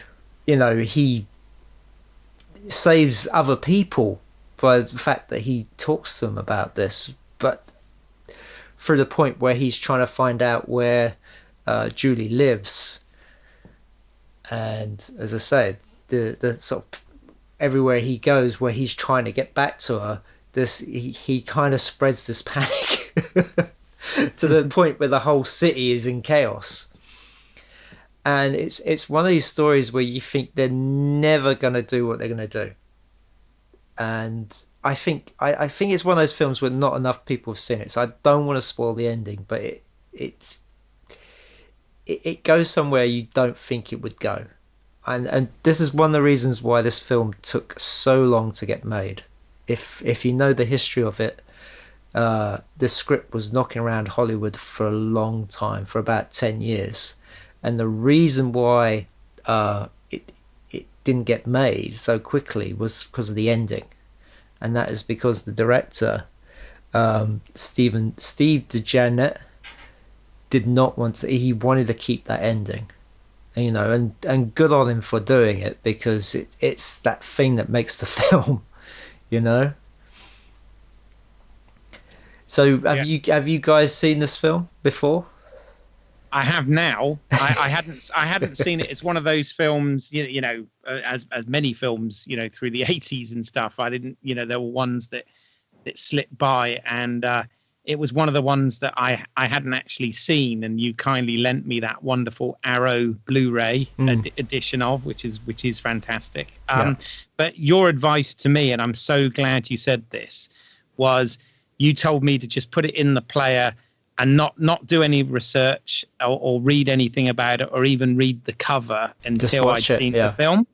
And I'm not going to spoil it for anyone that might not have seen it, but it definitely works best, I think, when viewed that way. Not knowing what's going to happen and sort of going on the journey with these characters. And good on Steve DeJarnette, who's mainly since gone on to do sort of television stuff, I believe. But I listened to the interview with him about this, and yeah, it did take a long time because he really dug his heels in. And apparently this was even considered for a Twilight Zone episode at one point. But you know, he sort of dug his heels in and said that this was the film that he wanted to make. And yeah, it is a very entertaining ride. It is very much of the time, though. You know, if anything felt 80s, this film felt really 80s. Yes. But, you know, it kind of deals with that 80s, you know, holds that, you know, paranoia about, you know, nuclear fallout and the end of the world and if it's going to come and all this sort of thing. And I think sort of framing it as the real time, using that sort of real time aspect. And as a result, he did sort of shoot it with, as you rightly said, lots of really, really decent camera work in this, as opposed to lots of coverage. And again, it's sort of fed into the sort of chaotic but amusing chaos nature of the film as well. So yeah, I hadn't seen it. I was well aware of all the people involved, but yeah, you know, thank you. You introduced me to something new, which is, you know, what this podcast is all about. It's not just about revisiting, you know, classics and stuff, but it's about finding missed stuff as well. And this is one that I definitely missed and thoroughly enjoyed. So yeah, good pick. What about you, Clive? This is a film I have a bit of a history with. So I was really happy when Simon picked it. You say this is a cult movie, Simon, and I think you're right, because I was literally inducted into the cult of Miracle Mile. Oh wow, okay. So when I was studying film and television at Farnborough, after a student night out on the tiles, shall we say, a group of us ended up back at one of our sort of numbers, I think halls of residence, and we were just, you know, chilling, and we were just going to watch something. At which point, one of the group, a guy called Simon, sort of turned round and he said, "Okay, I think now you're all ready to watch Miracle Mile." and you know, and he had like a gleam in his eye, you know, like, now I will show you something. And he was very much like that. And he knew I was the sort of like probably the most like film nerdy, because not everyone there I think was doing the same sort of course anyway. And he said, "So have you heard of film Miracle Mile, Clive?" And I was like, and I hadn't heard anything about this movie. So I was like, I said, is it a movie about athletics? and he said, no, it isn't. And sort of smirked, and I was like, okay, well, fine. You know, I was at this point, I was pretty. Let's just, you know, the chemicals had been taken. I was in a good place. I was happy. You know, I was like, whatever, put your film on, that's fine. And so I went into this film completely cold. I knew absolutely nothing about it. Wasn't sure what to expect. So I watched it on I watched a VHS copy of it, which was probably panned and scanned. I mean, now you got this beautiful Blu-ray where you can really see all the sort of like the whole color palette of it, and it's like a beautifully lensed film. I mean, I think the, you know, cinematographer Theo Van der Sande, he does a beautiful job. But, you know, I saw it on like this VHS, so all the colours are like bleeding, and it's like, you know, and like really acidy kind of horrible versions of themselves. But I was absolutely kind of taken with it. I mean, initially it's sort of, I think the film starts, don't worry, I'm not going to spoil it, but the film starts and I'm thinking, oh, this is, you know, and it's almost self-consciously arty. It's got this sort of it's got this kind of beautifully arched way of starting, where Harry sort of starts off in voiceover. You know, he's in love. Like, where do I start? And he starts like, and then it starts like at the beginning of time. It seems. Yes. Yeah. You know, and it's like, and it turns out that you're actually watching a video at this sort of natural history museum in LA, I think it is, and it's sort of all this, you know, and it becomes foreshadowing for a location they end up in the film. Yes, but also foreshadowing from the point of view that you're seeing all these extinct things. You're seeing fossils and cavemen, yes, you know, things that have all died out. Yeah, but yeah, and then this increasingly sort of like ridiculous way where he's trying to meet her, and it's all very charming, and you've got this sort of synthy Tangerine Dream soundtrack, which is great. It's amazing. And I'm thinking, my God, this is so arch and so 80s, and it's like almost like a sort of like, it felt like someone had just come out of film school and they'd made a film, you know. But then, but like I say, I was in a pretty open frame of mind, and I just got so into the characters, and when that phone call came, I wasn't expecting it to take that turn, and then as I was going through, I just got so invested in the characters, and there becomes a point where where I was watching it and I was hoping that the phone call was genuine, because that seemed to, in my sort of twisted frame of mind watching the film, I didn't want Harry to like end up, you know, being shot or go to prison, him and that almost seemed worse than if there was going to be this horrible event. You know, it becomes so kind of like sort of heated up. So yeah, and then the ending is very successful, I will say. You know, so at the time it sort of blew me away, but then it became like. It became almost like one of those films where afterwards I was trying to hunt it down, and it was so difficult to get hold of because it never really got a proper release for ages. It was going to be something you're going to have to order from the States or something, and you know, for years the copy I had was an ex-rental copy, which I think I still got in the, you know, hidden away somewhere, and. So I had that on VHS, but then it didn't really get a proper DVD release. And then when I think the DVD release came out, it was one the director wasn't happy with. It wasn't like restored in any way. It was just pretty crap. So now to see this beautiful Blu-ray where you really get to see it, I mean, in a way, I'm envious of people who get to discover this film, because it is worth discovering. You know, even if it is, as Keith says, very much of its time, it's interesting to watch from a point of view of how acting styles change. I mean, you know, it's like you look at, say, like sort of screwball comedies from the 1930s, you know, and they have that very particular. People were talking in a very heightened way and in this kind of mid-Atlantic accent and talking very, very fast, you know, and it's like, and you're like, well, no one talks like that. Why did they do, you know? But then it's like you watch, and then you watch movies from like the sort of late 60s and early 70s where the method acting has really come through, and, you know, and it's almost like that self-consciously mumbly, isn't it?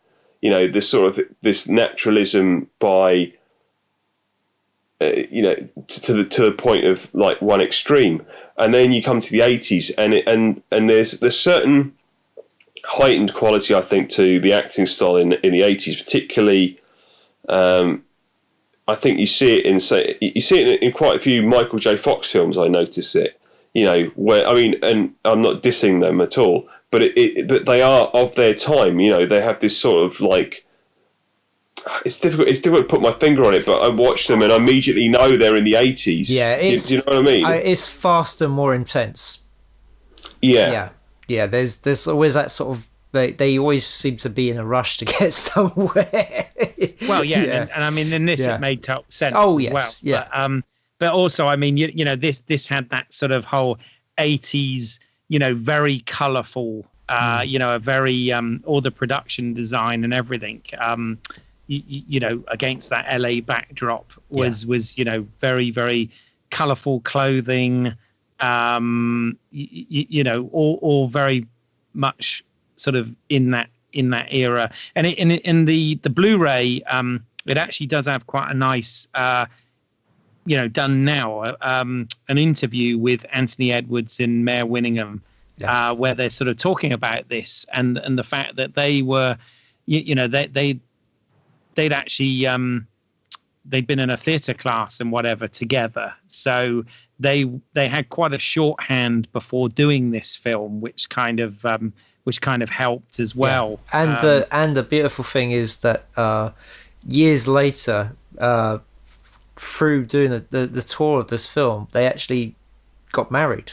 Actually, because at the time they had the chemistry between the two of them is great. You can see it on the screen, but at the time they were with other people, and but it's just this one. I didn't realise they were a couple. I didn't realise that. Yeah. They got married recently. Years later. So it's such a that happens. Yeah. On films. So, it does. Yeah. But the thing is, I've seen quite a few sort of nuclear holocaust films and programs and stuff, and there was one made by the BBC, which was kind of similar. I try to think what it's called. It's like a spider's web. Oh, what's the damn thing called? It's not War Games. It was another BBC production where they showed what would happen if a nuclear bomb was dropped in Bristol. Oh, the War Game? No, not the War Game. The other one. Threads. Threads, that's it. And in Threads, you follow a couple, and throughout that whole film, it's this weird thing. It's not explicit, but there's this whole thing where you hope that one of the characters will come back, and they never do. And it's funny that Miracle Mile is the opposite of that, where the similar character, he does come back, you know, and just so that he can try and save the woman he loves. I mean, I think if you're going to go out that way, you would want to be with the one you love. Yeah. Well, I think Threads, which is an incredibly powerful piece of work. Yeah. It's very deliberately anti-romantic, isn't it? I mean, you know, the central couple are getting married because she's become pregnant. Yes. And it's that they have feelings for each other, but you get the sense that they wouldn't be getting married if they didn't quote unquote have to, in order to kind of like, you know, that it's still of that time where they feel like they have to make that choice, right? Yeah. And you know, it's just this weird thing where again, as I say, it's not explicit, but you got the sense that the guy, he's in the center of town when the bomb goes off, but you still kind of you still hope that he's going to come back, even though, as you say, the reasons for them to get together are more practical than romantic. It's that thing where a character disappears off screen. So there's part of you, having watched a lot of films and movies, is going, well, are they going to come back? Are we going to see them again? You know, so yeah. but yeah, not one I would put in my top romantic movies. Threads. No. Oh, Threads. Yeah, sorry. Not Miracle Mile. Absolutely, not Threads. Yeah, not Threads. No. Definitely not Fred's. Oh, I can't believe they used to show Fred's to kids at school. There's a whole generation of kids that are traumatized by that TV film. Indeed. Okay. Well, I mean, anything else you want to add about Miracle Mile? Well, as I say, it's a film, if you've not seen, it's worth going to check out. I mean, It's the only one we haven't ruined, isn't it? I think we ruined it a little bit. I mean, if you're listening to this, I mean, I think we should have, when I introduced it, I should have just said, no, stop the podcast now, go and watch it. But unfortunately, it's too late. You'll probably get a sense of what's happening. But no, it's well worth. It's worth a fun watching. ride. Yeah. No, it is a fun journey movie, and being sort of mostly real time as well is kind of, again, that wasn't commonly done back in the 80s like it is nowadays. So it was quite well thought out. Indeed. And it was, great to see Anthony Edwards as the lead. Yeah, as not Goose. As not Goose. But, not as one of the characters from Attack of the Nerds, Yeah, exactly. He certainly found his place after this in ER, Indeed. Cause he's a very good leading man. It just, it just took a TV show to sort of really show that. Yeah. I mean, in this film, he does a good job of that. Yeah. But, yeah. Yeah, it is an interesting one, and well worth a watch. So, but the thing that actually prompted us, if you like, to actually do a Valentine's Day special, it all came because, Clive, you have a film being released today that people can go see, and I just wondered whether we'd like to spend a little bit of time just sort of talking about that, really. Well, thank you, Keith. I would love to talk about my film. Yes, so very excited that today sees the online premiere of Acceptance, which is the short film that I wrote, directed, and co-produced along with Xavier Rodriguez and Julia Radovici. And it's been making its way around festivals for the past couple of years, because these things take a while, but it's been really nice. We had a lovely reaction to it. We won an award, but I mean, the only trouble with the festival circuit is your films are necessarily only ever going to be seen by a select few people.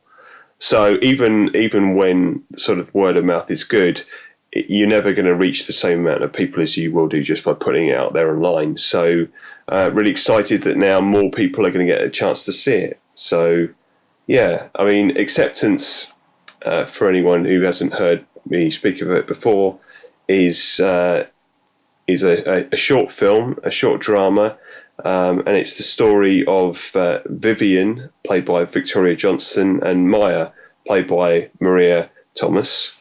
And they're two actresses whose closeted long-term lesbian relationship is threatened when Vivian is nominated for a major acting award. And then jealousy, secrets and passions are exposed during the madness of award season. And yeah, it seemed appropriate to release the film, because we were due to release it. It seemed appropriate to release it on Valentine's Day, because ultimately, when you boil it down, it is a love story. I think a love story between these two lesbian characters, and I think it's an interesting love story because it's not a love story about how people first meet, how they first make that connection. It's a love story about people who've been in a relationship for a while, and how hurts and sort of slights can sort of fester if you let them. and then what you can do to change that. So I think from that point of view, it's a very, you know, it's a positive film to watch at Valentine's, and also because it has certain, you know, LGBT positive themes. I think it's, you know, it's a nice film to have out there in, you know, in our sort of culture as it is at the moment. So yeah. Excellent. I mean, tell us a little bit. I mean, I know nobody likes being typecast, Clive, but obviously, you know, you are kind of a horror guy in terms of, you know, short films that you've previously made and also projects that you've got sort of coming up. But this is obviously quite a radical departure. Can you sort of tell us a little bit about, you know, what the genesis of this was and what your thoughts were on tackling something like this? Sure. Yeah. It's funny because if you'd come to me and said after my previous short film, so Clive would like you to make a short film about two lesbian actresses, I would have said, well, maybe I'm not the right person to write that, and yet that's precisely what I ended up doing. So it was kind of, it came as a surprise to me in one way, but yeah, I mean, basically the sort of genesis of this was that after I made a short film called Out of Hours, which is also available online. Which I co-wrote with Stuart Wright and directed, and I mean that one. It was, the gestation of that film was very short in that we were trying to get it out in time in order to help raise kind of awareness for a feature project we were trying to get going, myself and Stuart. So in some ways the sort of post-production was a little bit rushed, although I'm very happy with the end result of the film. But it did sort of, that then sort of factored into how I thought about the next project. And what I knew I wanted to do was to work again with the lead actress Maria Thomas from Out of Hours. So, and I'd been hearing a lot. I mean, I'm a fan of Mike Leigh, and I've been sort of reading up and hearing about his sort of method for sort of developing films, which is very unique, where he'll basically workshop characters with the actors. He'll kind of pre-cast the film with actors, and they'll kind of workshop characters, and then basically him and the sort of screenwriter will go away and write up the script, and then they'll come back. So it's a kind of very organic way of working, and you get very kind of deep sort of character work from it, I think. So yeah, and that always fascinated me, and but it also seemed like a little bit of a luxury from someone who's an independent filmmaker who doesn't have, you know, lots of other people putting money into this. But it is that thing of, if you were willing to put in the time, you can do these things. So I remember I had a conversation with Maria, and she was bemoaning that, you know, that as an actress of mixed race heritage, that she tended to get cast in sort of certain roles, or would never be thought for other roles. And, you know, and I thought, you know, and I'm a fan, so that annoyed me. I thought that was an injustice. And also, so I flat out asked her, I said, well, what kind of thing would you like to do? And she said, and it stuck in my mind because it made me laugh, but she said, I'd really like to play a bitch. And you know, it's funny. I mean, what I ended up writing was not a bitch character, but it was something which is very different from things I'd seen her in, where she'd been. I'd seen her in films like Counterfeit Butterfly with yourself, Keith, where she's playing like a very like a, what's the word, like more of a submissive character, more of a Someone who needs rescuing. Yes. Yeah, like she seemed to have played a lot of kind of victim type characters, and that was very much the opposite of my experience of Maria in real life, and so I could see how, it seemed like there was. Yeah, so I was determined that I was going to write this kind of strong character who could maybe be a bit bitchy, but was going to have something, some real kind of bite to her.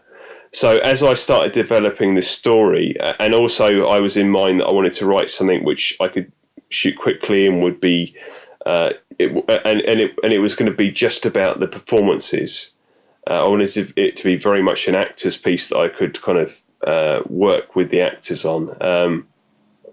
So it was, I wrote this thing to be essentially a two-hander, and it's funny as I was developing it. Initially it was about these two actress characters, and it was about this. It came up. It sort of sprung out of me watching, I think, a BAFTA awards thing, and feeling how.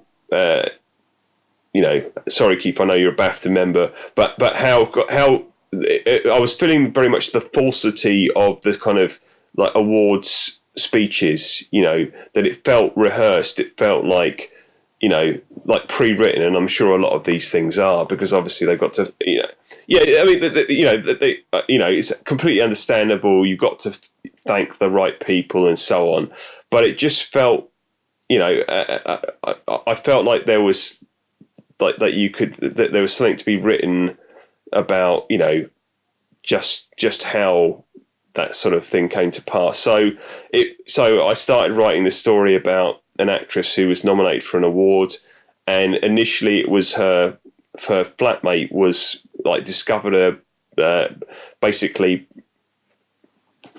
doing her acceptance speech in the mirror, and confronted her about it, and then it became so it was this comment on the awards season. But then as I was writing it, the characters started, and as a writer, this is what you want to happen, right? You want the characters to come alive and start, going in ways you didn't necessarily expect. But it's funny, I was writing it, and then the moment I thought, well, actually, what if they were lovers? Then it absolutely clicks, and it was like, it was like my, like it was writing itself. I was like, oh, okay, right, that's what this wants to be about, yeah. And then I'd already had in mind, because I'd seen her in a number of short films, and was a fan, Victoria Johnston, to play the other role. And also because the central couple had been in a long-term relationship, I thought if the actors, in this case, knew each other and had a pre-existing relationship, they would bring that into the performance, and therefore their relationship would be that much more believable.